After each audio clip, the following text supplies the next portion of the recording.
मैं शुरुआत करता हूं आपसे मुमताज आलम रिजवी जी। ये जो सब्र के पैमाने की बात बार बार की जाती है और खास तौर पर तौकीर रजा तो सब्र की बात इतनी कर चुके हैं कि पूछिए मत। ये सब्र है क्या? ये किस टर्मिनोलॉजी में आप डिफाइन कर पाएंगे? देखिए ऐसा है, ये तो उन्हीं को बुला लीजिए और पूछ लीजिए कि सब्र क्या है। लेकिन कुरान के हवाले से औज़ु बिल्लाहि मिनश शैतानिर रजीम बिस्मिल्लाहिर रहमानिर रहीम इन्नल्लाह मास साबरीन, अल्लाह सब्र करने वालों के साथ है। और सब्र उसको कहते हैं कि इंसान के अंदर ताकत हो, कुव्वत हो, वो सब कुछ कर सके, लेकिन इसके बावजूद अल्लाह का शुक्र अदा करे और सब्र करे कि नहीं, माहौल हमें नहीं खराब करना है, हमें अमन व अमान कायम रखना है और सब्र सुकून के साथ जिंदगी गुजारनी है। तो ये सब्र है। लेकिन एक वक्त आता है कि जब इंसान ज्यादा परेशान हो जाता है, जब तो वो कहते हैं उसको कि सब्र का बांध, मतलब अब क्या करे, तो फिर मैदान में उतरना पड़ता है।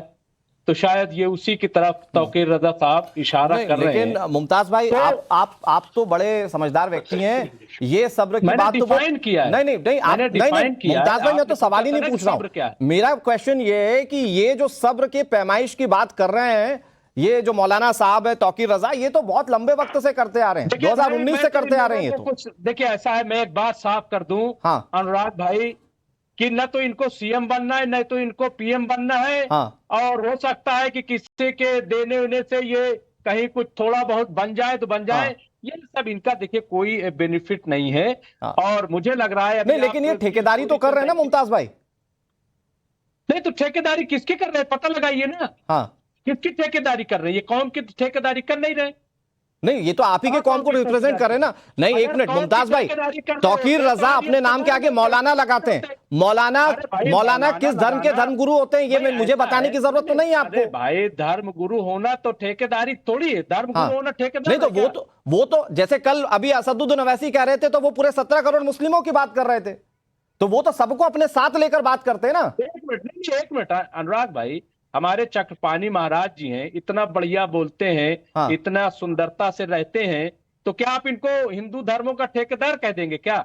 ये ठेकेदार नहीं है, बल्कि जो हिंदू धर्म है उसको ये बताते हैं कि है क्या ये, तो किसी को मानना हो। अच्छा मुमताज भाई, आपकी आवाज बार बार जा रही है, एक बार थोड़ा सा उसको करेक्ट कीजिए। मेरा एक और सवाल का जवाब दे दीजिए मुमताज भाई, फिर मैं दूसरे मेहमानों के पास जाता हूं। मुझे ये बताइए कि ये आपको लगता है कि ये जो बयान दिया जा रहा है ये भड़काऊ है? क्योंकि तौकीर रजा बार बार इस बात को कह रहे हैं कि अब मस्जिद नहीं जाने देंगे, अब हमारे सब्र की पैमाइश हुई तो अब हम नहीं छोड़ेंगे। तो करने क्या वाले हैं? और क्या जो शांत बैठे हुए मुस्लिम है ये उनको भड़काने जैसा नहीं है? नहीं, ये क्या करने वाले हैं, इससे ज्यादा आप बीजेपी से पूछिए कि वो क्या करना चाहती है, वो देश में क्या करवाना चाहती है, वो चुनाव 2024 का चुनाव जीतने के लिए क्या करवाना चाहती है, उनसे पूछिए। क्योंकि अच्छा मुमताज भाई, मुझे एक चीज का और जवाब दे दीजिए। आप बीजेपी का जिक्र कर रहे हैं, आपने एक बात और कही मुमताज भाई कि जब अति हो जाती है तो इस तरह का सब्र का बांध टूटता है। आज देश में ऐसा क्या हो रहा है जो सब्र का बांध टूट जाएगा? आज देश में ऐसा क्या हो रहा है मुमताज भाई जो सब्र का बांध टूट जाएगा? आप ये खुलकर बताइए। देखिए ऐसा है कि सब्र का बांध कहीं नहीं टूटने वाला है, ये सब बकवास है। और जहां तक बीजेपी चाहती है, तो बीजेपी तो चाहती है कि ऐसा ही माहौल बने, ऐसा ही जो है कुछ झगड़ा, लड़ाई, जंग और दंगा फसाद कुछ हो जाए। क्योंकि सतपाल मलिक ने कहा था कि बीजेपी चुनाव जीतने के लिए कुछ भी करवा सकती है। वो सतपाल मलिक जी की बात, उसको नजरअंदाज नहीं किया जा सकता। लेकिन मैं समझता हूं कि हिंदुस्तान का नहीं, तो अगर वो आप नजरअंदाज नहीं करेंगे मुमताज भाई, तो आप ये भी नजरअंदाज कैसे कर सकते हैं जब तौकीर रजा ये कहते हैं कि मुस्लिम युवा अगर जागा तो हर गली में खून बहेगा? आप इसको दरकिनार कैसे कर पाएंगे? मैं आऊंगा आपके पास, हमारे साथ दूसरे भी मेहमान हैं। कैसे बहेगा? कौन खून बहा रहा है? अरे सर, जिन तौकीर रजा की बात को आप डिफेंड कर रहे हैं, ये वो बात कह रहे हैं, उन्होंने ये बात कही है। ठीक है मुमताज भाई, ठीक है मुमताज भाई, मैं आ रहा हूं आपके पास, फिर से आऊंगा, फिर बातें होंगी आपसे। हमारे साथ एहसान अब्बासी जी भी हैं। एहसान जी, ये देश में क्या माहौल है आज जो सब्र के टूटने की बात कही जा रही है बार बार? अच्छा, हालांकि ऐसा नहीं है, इससे पहले भी कई साल पहले से ये सब्र का बांध टूट रहा था। ये 2024 आते आते फिर ये सब्र का बांध एक बार फिर से उफान मारने लगा है, जब सब्र का बांध टूटने की बात कही जाने लगी। हाँ, बहुत बहुत धन्यवाद। आपके चैनल के माध्यम से मैं बड़ी शालीनता से सुना मैंने, और मैं भी चाहता हूँ कि मुझे सुन ले आराम से। ये 14 के बाद में तौकीर साहब को कौन सा सब्र का बांध टूट गया है, क्या मोदी जी ने देश में 14 के बाद में क्या हज यात्रा पर बैन कर दिया है? क्या अजान पर बैन कर दिया है? क्या नमाज करने से मना कर दिया गया है? क्या इनको अपने शादी विवाह करने से मना कर दिया गया है? कौन सा सब्र की बात कर रहे हैं और कौन सा सब्र तोड़ने की बात कर रहे हैं, ये हमें समझ नहीं आती। दूसरा ये कहते हैं कि हम सब्र करने वाले हैं, अल्लाह हमारे साथ है, तो सब्र करो, फिर अल्लाह का इंतजार करो, जैसा फैसला करेगा अल्लाह ताला उस पर हो। ना तो अल्लाह को मानते हैं, ना अल्लाह को कलाम को मानते हैं, ना इस्लाम को मानते हैं, और ना देश के भाईचारे को मानते हैं, ना देश के संविधान को मानते हैं। इनके अलग अपने एक अलग राग है। क्या मोदी को हटाना है, मोदी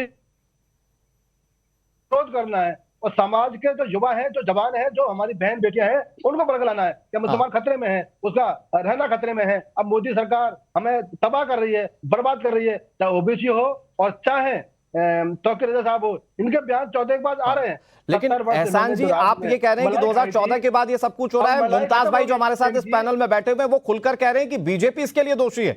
आप चूंकि खुद एक मुस्लिम है, आपको बीजेपी के शासनकाल में कभी ऐसा लगा कि एक मुस्लिम इनको पसमानदा भारत के अंदर डरा हुआ है, या भारत के अंदर वो इस्लामियत खत्म हो रही है? मुसलमान तो कभी एहसान जी, नहीं है।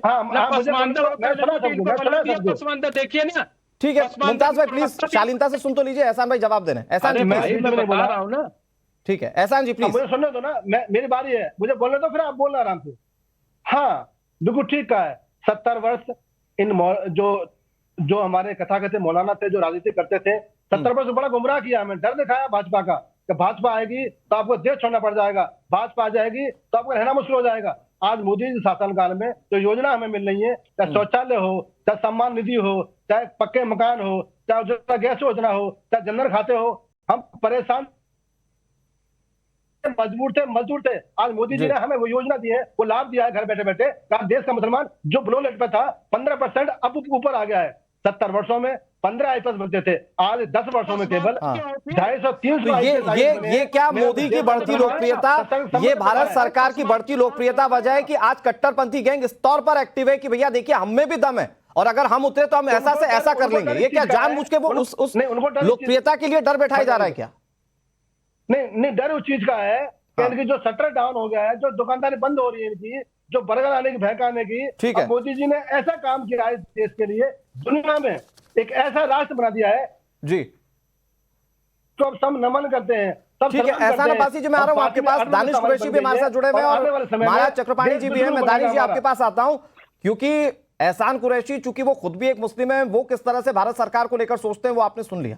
लेकिन दूसरी तरफ असदुद्दीन ओवैसी जब मंच पर होते हैं और पॉलिटिकली कोई बात कहते हैं, तो वो कहते हैं कि भारत हिंदू राष्ट्र बन रहा है। तो ये तो डर बैठाने जैसा, और मुझे नहीं लगता कि तौकीर रजा और असदुद्दीन ओवैसी की बातों में कोई खास अंतर है। तौकीर रजा भी भड़काऊ बयान ही दे रहे हैं और कुछ इस तरह की बातें असदुद्दीन ओवैसी भी करते हैं।